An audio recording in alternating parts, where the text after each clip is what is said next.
আসসালামু আলাইকুম। বাংলা সংবাদে সবাইকে স্বাগত জানাচ্ছি। আমি চিন্তিয়া হক। শুরুতেই সংবাদ শিরোনাম। নিত্যপণ্যের দাম স্বাভাবিক হয়, ভোক্তাদের মধ্যে স্বস্তি ফিরেছে বলছেন বাণিজ্য উপদেষ্টা। শাপলা চত্বরে হাসিনার ফাঁসি দেখতে চান মামুনুল হক। নির্বাচনের আগে সংস্কারে জোর দিয়েছেন ফ্রান্সের রাষ্ট্রদূত। এবং সর্বশেষ জানাবো, মানুষকে বোকা বানাতে পটু ছিলেন শেখ হাসিনা। এতক্ষণ শুনছিলেন সংবাদ শিরোনাম, এবারে বিস্তারিত।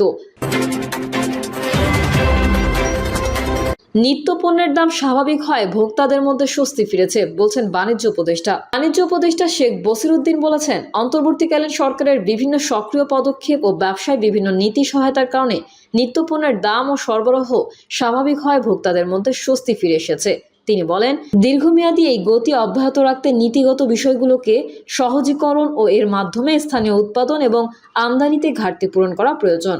বর্তমান বাজার পরিস্থিতি, সরবরাহ শৃঙ্খল ও দেশব্যাপী বাজারের সুষ্ঠু কার্যক্রম পরিচালনায় সরকারের গৃহীত পদক্ষেপ সম্পর্কে সচিবালয়ে তার কার্যালয়ে বাংলাদেশ সংবাদ সংস্থা বাসসকে দেওয়া এক সাক্ষাৎকারে শেখ বসিরউদ্দিন কথা বলেন। বাণিজ্য উপদেষ্টা বলেন, বিভিন্ন পদক্ষেপ ও বাণিজ্য কার্যক্রমকে আরও সক্রিয় করার কারণে সর্বশক্তিমান আল্লাহর রহমতে সাময়িক হলেও আমরা এখন বাজারে স্বস্তি দেখতে পাচ্ছি। সরকার দীর্ঘমেয়াদে এই ধারাকে টেকসই করতে চায়, তাহলে নীতিগত বিষয়গুলোকে সুবিন্যস্ত করতে হবে এবং এর মাধ্যমে স্থানীয় উৎপাদন ও আমদানিতে ঘাটতি পূরণ করতে হবে। আওয়ামী লীগ সরকার ক্ষমতাচ্যুত হওয়ার পর অন্তর্বর্তীকালীন সরকার বাজার পরিস্থিতি একটি ভঙ্গুর অবস্থায় পেয়েছে বলে জানান বাণিজ্য উপদেষ্টা। তিনি বলেন, গত বছরের জুলাই আগস্ট গণ অভ্যুত্থানের পর দীর্ঘস্থায়ী বন্যায় দেশের অর্থনীতিতে স্থবিরতা দেখা দেয়, যার ফলে সরবরাহ শৃঙ্খলে ঘাটতি দেখা দেয়। বশির বলেন, যখন সাধারণ মানুষের জীবন ও জীবিকা স্বাভাবিক হয়ে আসে, তখন চাহিদা ও সরবরাহের দিক থেকে ঘাটতি স্পষ্ট হয়ে ওঠে। তিনি আরও বলেন, সুতরাং ঘাটতিটি ছিল মূলত বন্যাজনিত এবং অর্থনৈতিক স্থবিরতার ফলে ঘাটতির আকার বিশাল ছিল। সেই সময়ে আমরা যেই মুদ্রাস্ফীতি দেখেছি তা সম্পূর্ণরূপে সরবরাহ ভিত্তিক ছিল। শাপলা চত্বরে হাসিনার ফাঁসি দেখতে চান মামুনুল হক। হেফাজতে ইসলাম বাংলাদেশের ঢাকা মহানগরের সাধারণ সম্পাদক মোহাম্মদ মামুনুল হক বলেছেন, তার সংগঠন বাংলাদেশে কোনো রাজনীতি করে না, কিন্তু এই সংগঠনকে জিজ্ঞাসা না করে কোনো রাজনীতি বাংলাদেশে হবে না। তিনি মতিঝিলের শাপলা চত্বরে স্বৈরাচার সরকারের প্রধান ও আওয়ামী লীগের সভাপতি শেখ হাসিনার ফাঁসি দেখতে চেয়েছেন। তিনি বলেন, শাপলা চত্বরের গণহত্যায় হেফাজত যে মামলা করেছিল সেটিকে অন্তর্বর্তী সরকার আমলে নিয়েছে, এজন্য তাদের ধন্যবাদ জানাই। আজকে এই মামলা আমলে নিয়ে আন্তর্জাতিক অপরাধ ট্রাইব্যুনাল খুনি হাসিনা সহ 9 জনের বিরুদ্ধে গ্রেফতারি পরোয়ানা জারি করেছে। শাপলা চত্বরে হেফাজতের ভাইদের রক্ত ঝরানোর দায়ে খুনি হাসিনাকে শাপলা চত্বরে ফাঁসির কাস্টে ঝুলন্ত হিসেবে দেখতে চাই। এই বিচারও বাংলাদেশে কার্যকর হবে ইনশাল্লাহ।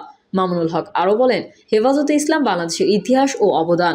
2013 সালে বাংলাদেশের অস্বস্তির প্রশ্নে হেফাজতের আবির্ভাব ঘটে, যখন শাহবাগে বেলাল্লাপনার অংশ হিসেবে বাংলাদেশের স্বাধীনতার বিষয়ে প্রশ্ন ছুড়ে দিয়েছিল। 2013 সালে বাংলাদেশের দুটি সরকার ব্যবস্থা ছিল, একটি হাসিনা সরকার, অন্যটি ইমরান এইচ সরকার। তখন ইমরান বিদেশি প্রভুদের ইশারায় শাহবাগ থেকে যা বলতো তাই ছিল সরকারের অলিখিত নির্দেশ। সচিবালয় থেকে শুরু করে সকল কিছুই তাদের ইশারায় চলত। তিনি বলেন, যখন বাংলাদেশে হিন্দুত্ববাদ পুরো দেশে ছড়িয়ে দিচ্ছিল ইমরান এইচ সরকাররা, তখন আল্লামা আহমেদ শফির ডাকে ধূমকেতুর বেগে হাজির হয়েছিল হেফাজতে ইসলাম। সেদিন আল্লামা শফির নির্দেশে যদি হেফাজতে ইসলাম শাপলা চত্বরে না আসতো, তাহলে বাংলাদেশের স্বাধীনতা সেদিন বিপন্ন হতো। এই জন্য হেফাজতে ইসলাম বাংলাদেশের মানুষের প্রতি চিরকৃতজ্ঞ। মামুনুল হক আরও বলেন, 5ই মে হেফাজতের ইতিহাস রক্তের। হেফাজতের নেতাকর্মীরা সেদিন রক্ত দিয়ে বাংলাদেশকে পরিষ্কার করেছে শাহবাগীদের ষড়যন্ত্র থেকে। সেদিন ফ্যাসিবাদ সরকার হেফাজতকে দমন করার জন্য সমস্ত রাষ্ট্রযন্ত্রকে ব্যবহার করেছিল, বহু হেফাজত কর্মীকে কারাগারে পাঠিয়েছে। অনুষ্ঠানে বিএনপি জাতীয় স্থায়ী কমিটির সদস্য সালাউদ্দিন আহমেদ বলেন, 2013 সালের 5ই মে খুনি হাসিনা যখন বর্বরতম হত্যাকাণ্ড চালিয়েছে, তখন আমি নিজেও জেলে ছিলাম। সেদিন হাসিনা দুনিয়ার সবথেকে বর্বরতম হত্যাকাণ্ড চালিয়েছিল, পাশাপাশি সবথেকে নির্লজ্জের মতো এটিকে ধামাচাপা দিতেও চেয়েছিল।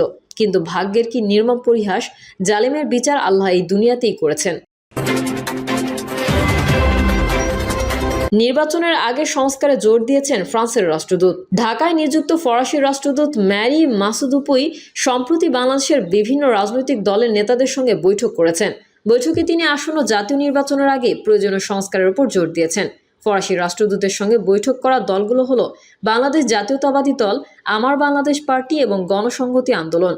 বুধবার ঢাকাস্থ ফরাসি দূতাবাস জানায়, বৈঠকগুলোতে দেশটির রাষ্ট্রদূত গণতান্ত্রিক মূল্যবোধ, মানবাধিকার, আসন্ন নির্বাচনের আগে প্রয়োজনীয় সংস্কার এবং বাংলাদেশের রাজনৈতিক সংলাপের উপর জোর দেন। ফ্রান্সে বাংলাদেশের সঙ্গে তার সম্পর্ক আরও জোরদার করতে এবং বৃহত্তর ইন্দো প্রশান্ত মহাসাগরীয় অঞ্চলে শান্তি, স্থিতিশীলতা ও সমৃদ্ধির জন্য একসাথে কাজ করতে প্রতিশ্রুতিবদ্ধ বলে জানান ম্যারি মাসুদুপুই। মানুষকে বোকা বানাতে পটু ছিলেন শেখ হাসিনা। দলের এবং দলের বাইরের মানুষদের জন্য শেখ হাসিনা সবক দিতেন দুর্নীতি না করার। সত্যিকার অর্থে শেখ হাসিনা 1981 সালে যখন দেশে ফিরে আসেন, তখন একরকম শূন্য হাতেই ফিরে এসেছিলেন। কিন্তু ছাত্র জনতার গণ অভ্যুত্থানে 5ই আগস্ট দেশ ছেড়ে ভারতে পালিয়ে যাওয়ার পর আস্তে আস্তে হতবাক করার মতো অনেক তথ্য সামনে আসতে থাকে।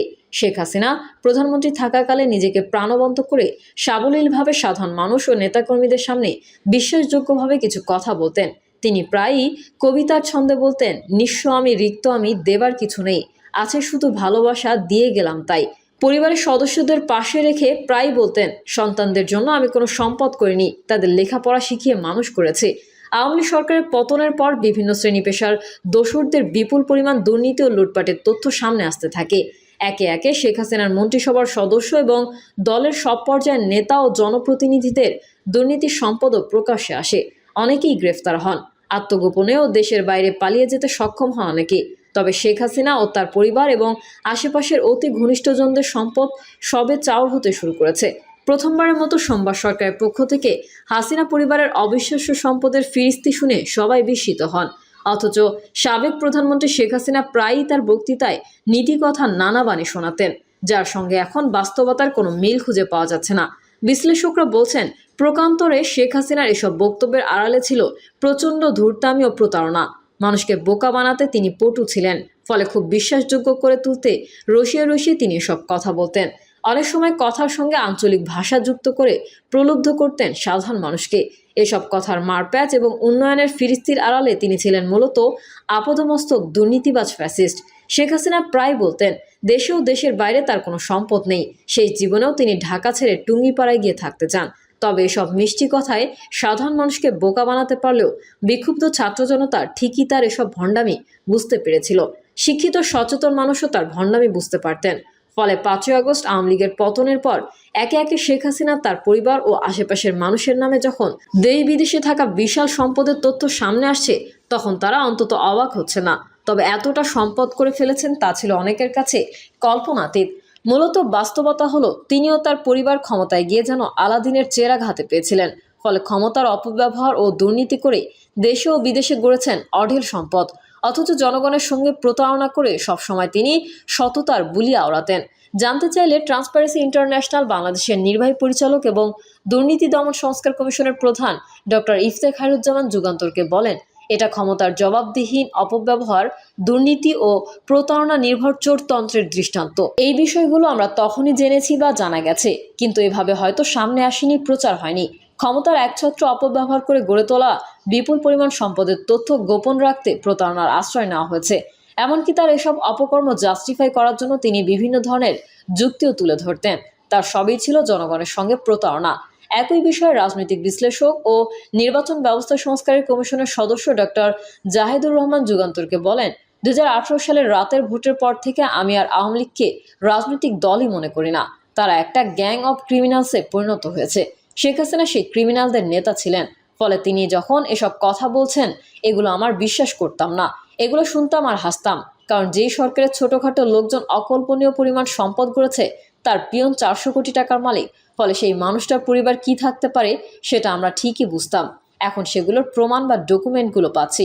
তিনি আরও বলেন, তবে আমি মনে করি এখনও তেমন কিছুই খুঁজে পাওয়া যায়নি। তদন্ত করলে ধীরে ধীরে আরও অনেক কিছু পাওয়া যাবে। তবে বেনামে থাকার কারণেও সবকিছু পাওয়া যাবে না বলে মন্তব্য করেন তিনি। শেখ হাসিনা ভারত সফর শেষে গণভবনে 25শে জুন সংবাদ সম্মেলন করেন। প্রধানমন্ত্রী হিসেবে এটাই ছিল তার শেষ সংবাদ সম্মেলন। ওই দিনই বিভিন্ন বিষয়ে তিনি যথারীতি বক্তৃতাবাজি করেন। এক পর্যায়ে তিনি বলেন, শেখ হাসিনা কারোর সঙ্গে জেলাসি করে না। শেখ হাসিনা জাতির পিতার মেয়ে, বঙ্গবন্ধু শেখ মুজিবের মেয়ে। অন্তত এই জায়গাটায় কেউ আসতে পারবে না।